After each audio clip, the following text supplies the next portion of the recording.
Ougadal 24 News, merci de nous rejoindre pour cette édition 100% africaine. Tout de suite, les titres de l'actualité. À la une, deuxième sommet mondial pour le développement social qui se tient à Doha. L'Algérie réaffirme son engagement à poursuivre son rôle de partenaire actif et responsable dans les efforts internationaux en faveur du développement durable. Puis le président algérien Abdelmajid Tebboune a reçu ce mardi Andrei Pavlenko, colonel russe à la retraite et ancien expert en déminage, ainsi que le ministre azerbaïdjanais des Affaires étrangères, Ceyhun Bayramov, et la délégation l'accompagnant. Le secrétaire général des Nations Unies, Antonio Guterres, appelle à mettre un terme au cauchemar de la violence au Soudan, mettant en garde contre une crise en train de devenir incontrôlable.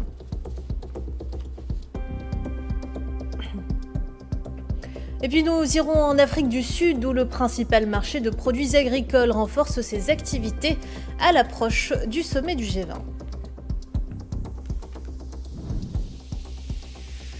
Bonsoir à toutes et à tous. Dans une intervention lue en son nom par le président du Conseil de la Nation, Azzouz Nasri, lors des travaux du deuxième sommet mondial pour le développement social à Doha, le président de la République, Abdelmajid Tebboune, a réaffirmé ce mardi l'engagement de l'Algérie à poursuivre son rôle de partenaire actif et responsable dans les efforts internationaux en faveur du développement durable et de l'édification d'un monde plus juste, plus solidaire et plus humain.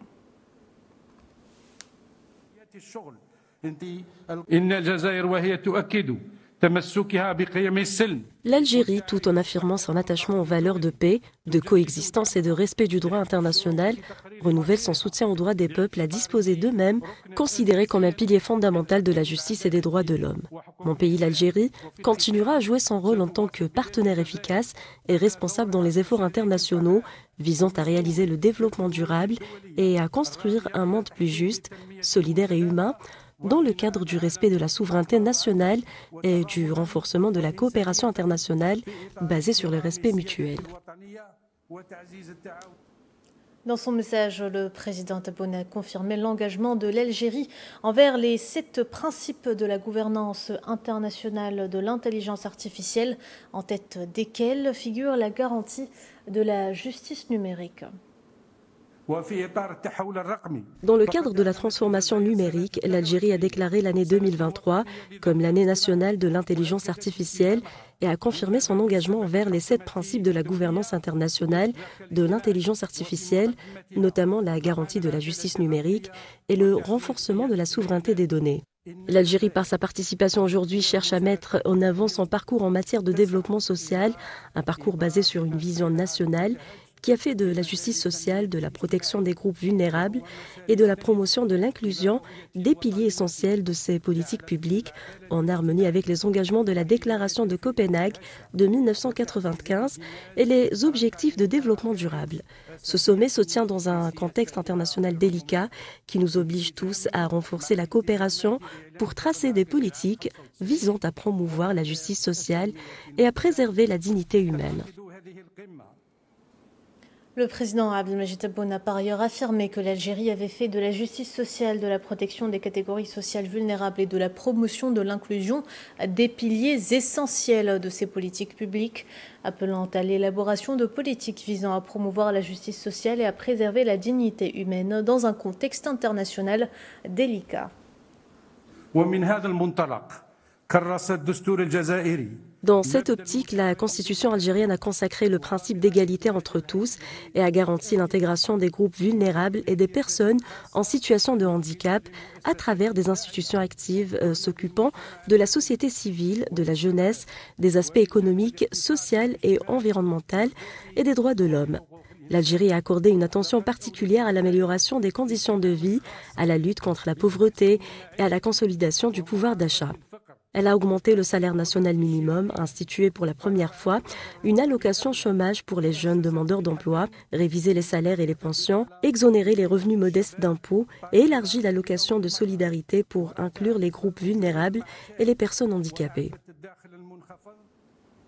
Le président Tebboune a, dans ce même contexte, rappelé les efforts de l'Algérie en matière d'amélioration des conditions de vie, de lutte contre la pauvreté et de renforcement du pouvoir d'achat. On écoute.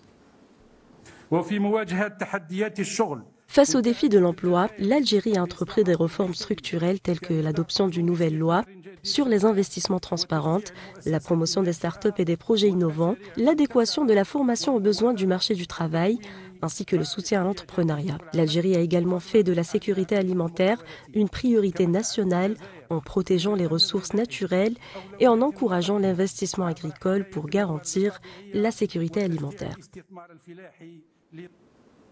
Dans un autre contexte, le président de la République, Abdelmadjid Tebboune, a reçu ce mardi Andrei Pavlenko, colonel russe à la retraite et ancien expert en déminage, qui a joué un rôle clé dans l'aide apportée à l'Algérie après son indépendance.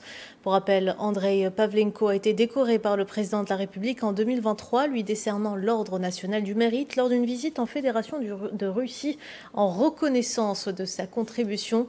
Il a également été honoré en 2024 par le général d'armée Saïd Chengriha, ministre délégué auprès du ministre de la Défense nationale et chef d'état-major de l'armée nationale populaire, pour son rôle dans la mise en place d'équipes opérationnelles de déminage.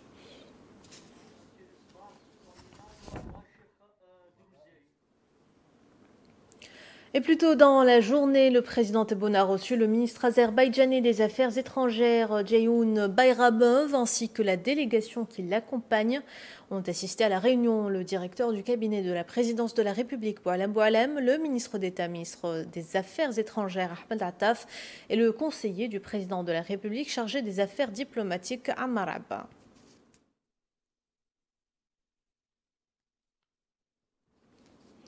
Initialement, le ministre d'État, ministre des Affaires étrangères, Ahmed Attaf, a reçu son homologue azerbaïdjanais. L'occasion pour les deux ministres de souligner la nécessité de consolider la convergence de leurs vues sur le plan politique et de valoriser les atouts importants dont disposent les deux pays sur le plan économique en vue de hisser leur coopération à des niveaux prometteurs.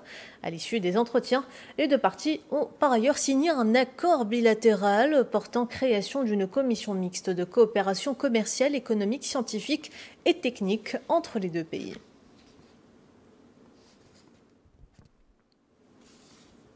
Et à l'occasion des commémorations du 71e anniversaire du déclenchement de la guerre de libération nationale, plusieurs chefs d'État ont tenu à adresser des messages de félicitations au président Abdelmadjid Tebboune, dont le président tunisien Kais Saied, qui a souligné la détermination sincère de son pays à poursuivre sur la voie de l'unité et à œuvrer pour un renforcement des liens de fraternité et de solidarité.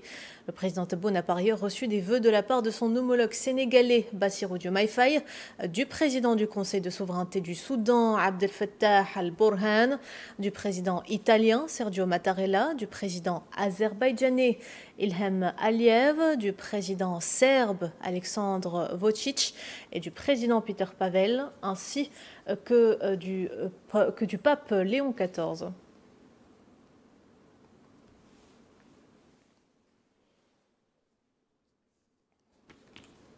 Le ministre d'État algérien, ministre des Hydrocarbures et des Mines, Mohamed Arqab, a réitéré le soutien aux efforts des pays africains producteurs de pétrole afin de réaliser une transition énergétique juste et équitable qui prenne en compte les spécificités du continent et ses intérêts de développement.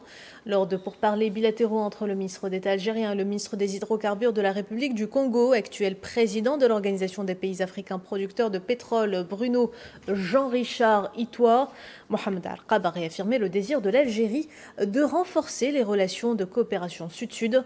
Il a également abordé l'expertise algérienne de premier plan dans les domaines de l'énergie et dans les aspects techniques et organisationnels liés à la gestion de l'industrie pétrolière.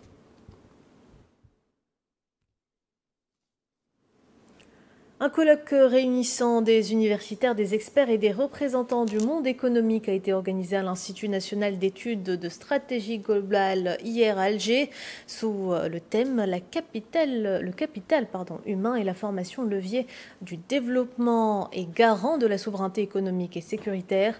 Une rencontre de réflexion approfondie à l'une des questions les plus déterminantes pour l'avenir du pays, le capital humain. Les détails, Sohila Kelal. Il est sans dire que la souveraineté économique d'un pays et son développement durable reposent essentiellement sur la qualité de son capital humain. Une richesse qui doit être au centre de toute stratégie de développement socio-économique, car elle représente avant tout un moteur de progrès et d'innovation. En revanche, le capital humain ne se limite pas uniquement à la formation, mais dépend également de la capacité des entreprises à valoriser les compétences et l'adaptabilité des travailleurs aux exigences du marché. Dans le cadre du perfectionnement permanent et dans le cadre de l'amélioration continue, toujours il faut chercher les points d'appui, il faut chercher sur quoi s'appuyer pour faire avancer les choses. La chose la plus importante, c'est prendre conscience de sa situation, de faire une évaluation honnête et objective, cerner tout ce qui est positif, le mettre en valeur, le consolider et aussi ne pas oublier ce qui est négatif et chercher les solutions et le corriger. Dans la région Afrique du Nord, l'Algérie affiche un indice de développement humain élevé grâce à des investissements massifs dans la santé et l'éducation.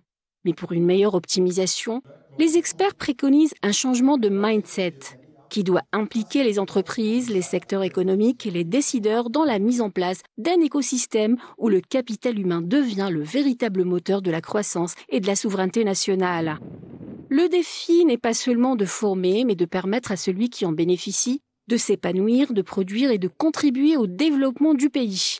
L'objectif étant de mettre le capital humain au cœur de toute stratégie de développement.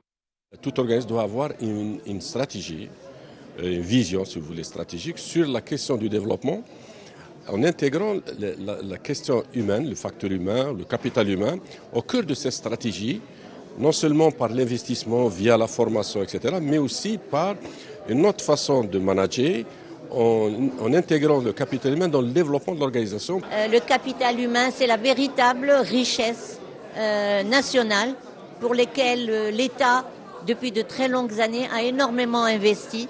Nous sommes classés par l'OCDE comme étant un des pays au-dessus de la moyenne en matière d'investissement dans le secteur de la formation et de l'éducation. Ce colloque organisé par l'Institut national d'études de stratégie globale a offert un espace d'échange et de propositions pour repenser le modèle de développement algérien dans un monde en pleine mutation, marqué par la compétition technologique et la transformation des économies. L'Algérie, forte de son potentiel humain, dispose d'un atout majeur. Dossier sahraoui, Washington met les points sur les i. La diplomatie américaine a rappelé sa position officielle concernant le Sahara occidental, et ce après l'adoption d'une résolution sur ce dossier par le Conseil de sécurité. Le conseiller du président américain pour les affaires arabes et africaines, Massad Boulos, a rappelé à cet égard dans un entretien accordé à France 24 que la MINURSO avait été initialement créée pour l'organisation d'un référendum d'autodétermination, ajoutant qu'il appartenait aux parties directement concernées de s'entendre sur les détails de cette option.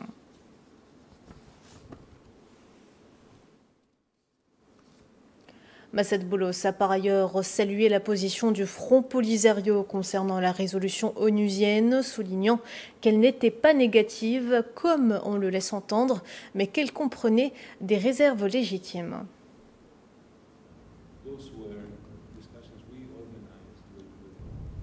La position du Front Polisario n'était pas négative, elle était positive et comportait des réserves légitimes. Le véritable problème réside dans le préambule de la résolution onusienne et non dans son essence, qui laisse toutes les options ouvertes aux solutions pacifiques possibles. Enfin, Massad Boulos a tenu à souligner que l'Algérie et la Mauritanie étaient des pays accompagnateurs du dossier en raison de leur voisinage et de leur histoire, et non des parties directes au conflit, rejoignant la précision apportée par le ministre d'État algérien des Affaires étrangères, Ahmed Attaf.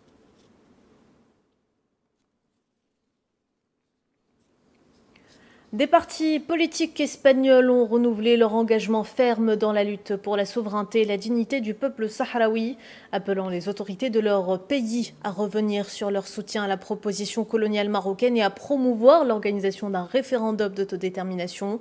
Le Parti communiste espagnol Sumar et le Parti Podemos ont exprimé leur rejet de l'ignorance des aspirations légitimes et de la volonté souveraine du peuple sahraoui, en soulignant que la seule juste solution sérieuse et applicable était la tenue d'un référendum libre et équitable sur l'autodétermination sans pression ni intervention extérieure, et que toute tentative de porter atteinte au droit du peuple sahraoui à l'autodétermination était une trahison du droit international.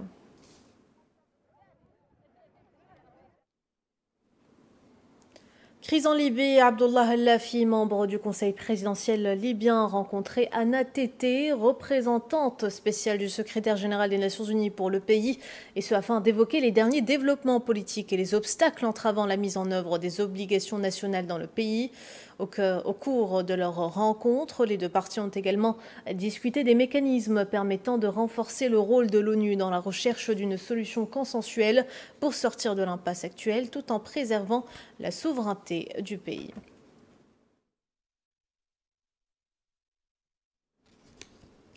Guerre au Soudan, on en parlait tout à l'heure en titre. Le secrétaire général des Nations Unies, Antonio Guterres, a appelé ce mardi à mettre un terme au cauchemar de la violence dans le pays, mettant en garde contre une crise qui est en train de devenir incontrôlable dans le pays, exhortant les parties en conflit à s'asseoir à la table des négociations.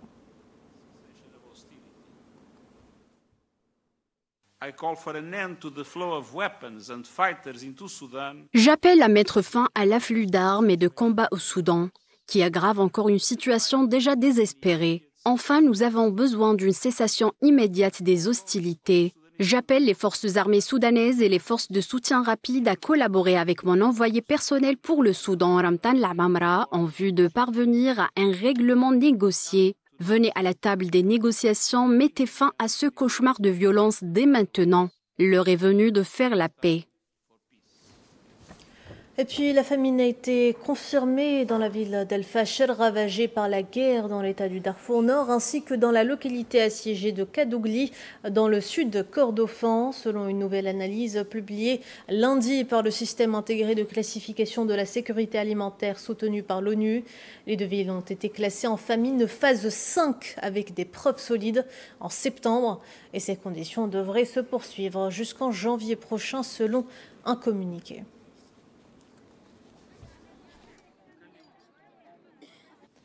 Violence contre les travailleurs humanitaires. La responsable du Croissant Rouge soudanais a déclaré que 3 de ses volontaires ont montré dans une vidéo en train d'être battus par un homme en treillis militaire figuré parmi les personnes tuées par la suite, ajoutant que l'incident soulignait la nécessité de respecter les travailleurs humanitaires. À noter que la Fédération internationale des sociétés de la Croix-Rouge et du Croissant Rouge a annoncé la semaine dernière que 5 de ses employés chargés de distribuer de la nourriture dans la ville de Bara, dans l'état du Kordofan Nord, ont été tués, et ce lors de la prise de contrôle de ce site stratégique par les forces de soutien rapide.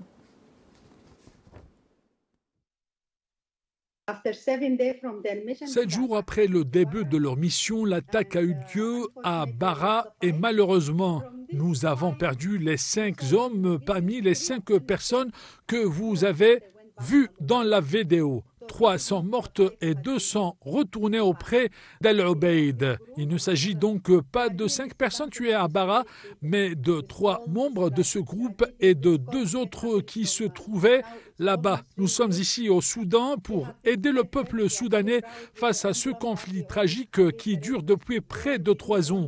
Nous portons fièrement notre gilet rouge, emblème que nous arborons en permanence. Ce gilet rouge est là. Nous menons exclusivement des actions humanitaires et nous intervenons dans 18 États. Nous souhaitons donc que chacun respecte le Croissant Rouge soudanais, le travail formidable accompli par ses volontaires et son personnel partout dans le monde, et j'espère qu'ils seront en sécurité. Au Tchad, le groupe Ecobank a obtenu une garantie de financement du commerce extérieur de 10 millions d'euros en marge de l'Africa Financial Industry Summit 2025.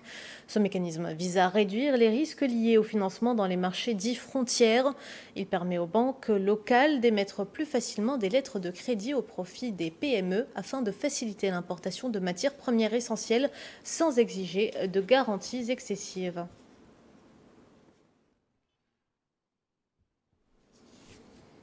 Le ministère éthiopien de l'irrigation et des terres basses a salué la nouvelle stratégie d'irrigation de l'IGAD, la qualifiant d'étape clé pour renforcer la sécurité alimentaire et promouvoir une gestion durable des ressources en eau dans la région.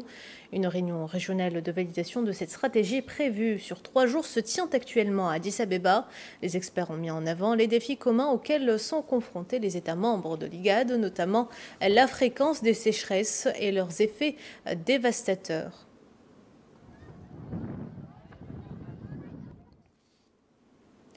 Énergie, le géant pétrolier américain Chevron fait son entrée en Guinée-Bissau avec 2 licences d'exploration offshore dans le bassin MSGBC, une zone stratégique d'Afrique de l'Ouest. Sa filiale locale détiendra donc 90% des blocs en partenariat avec la Société nationale Petroguine. Cette opération conforme aux régulations marque une première pour la Guinée-Bissau qui ne produit pas encore d'hydrocarbures. Chevron affirme par ailleurs que cette expansion s'inscrit dans sa stratégie globale d'exploration après avoir renforcé sa présence en Afrique et en Amérique latine.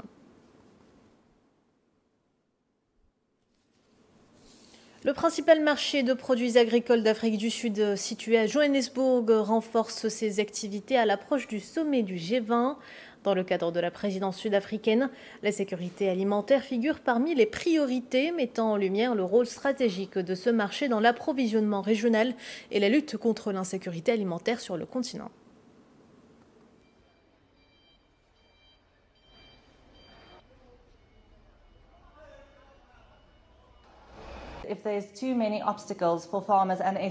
Si les obstacles rencontrés par les agriculteurs et les exportateurs pour faire sortir nos produits du pays sont très nombreux, nous nous retrouvons avec d'importants excédents, ce qui représente également de nombreuses opportunités perdues pour les agriculteurs. Entretenir de meilleures relations avec les pays hors d'Afrique du Sud représente évidemment une formidable opportunité pour nos agriculteurs et prospérer. Ce sommet pouvait renforcer l'image de l'Afrique du Sud en tant que nation dynamique et tournée vers l'avenir. Il est essentiel de mettre en avant cette réalité afin que chacun connaisse l'Afrique du Sud et comprenne que nous ne sommes pas un pays figé dans le passé, mais bien un pays doté d'un immense potentiel pour l'avenir. On a toujours eu tendance à reléguer cette question au second plan, le considérant comme un problème du tiers-monde, mais de plus en plus, vous savez, elle prend une dimension mondiale et c'est pourquoi le G20 se retrouve confronté à ce genre de problème. Bien sûr, le fait que l'Afrique du Sud préside le G20 en 2025 pour mettre en lumière certaines de ces questions. Direction le Salon international du livre d'Alger où le ministre de la Communication Zohair Bouamama a salué ce mardi l'affluence massive du public à cette 28e édition du SILA qui reflète selon lui l'attachement des Algériens à la lecture.